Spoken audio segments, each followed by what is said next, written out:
Menang MK, Prabowo akan bertemu Megawati tanpa Jokowi, nasib Ganjar lebih sulit dari Anies. Usai menang di sidang MK, Sekretaris Jenderal Partai Gerindra Ahmad Muzani mengatakan Prabowo Subianto akan bertemu Ketua Umum PDIP Megawati Soekarno Putri. Muzani pada Senin tanggal 22 April tahun 2024 mengatakan, bahkan keduanya tengah mencocokkan waktu-waktunya. Pertemuan dengan Megawati merupakan bagian dari upaya Prabowo membangun rekonsiliasi besar untuk mendukung jalannya pemerintahan ke depan. Menurut Muzani, upaya pendekatan kepada beberapa partai politik tidak hanya dilakukan kepada PDIP saja. Prabowo akan merangkul seluruh pihak untuk menjalankan program kerja yang telah dia siapkan.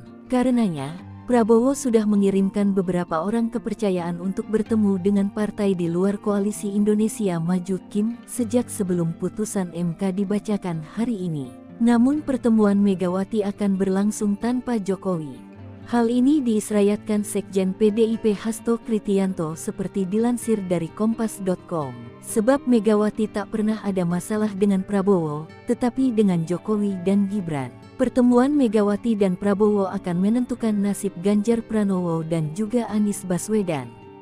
Sejumlah pengamat menilai nasib Ganjar tidak lebih mujur dari Anies, sebab Anies telah mendapatkan tawaran maju Pilkada DKI Jakarta.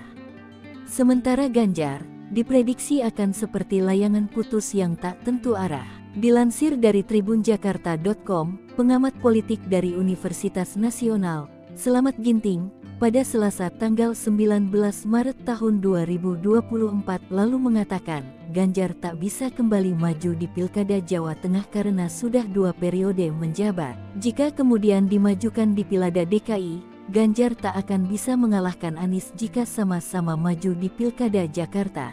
Di sisi lain, jika melihat kritikan Ganjar terhadap pemerintahan Jokowi saat ini, kemungkinan besar Ganjar juga tak akan diajak untuk gabung dalam koalisi Prabowo-Gibran. Maka itu, nasib Ganjar ke depan disebut hanya akan tergantung pada PDIP.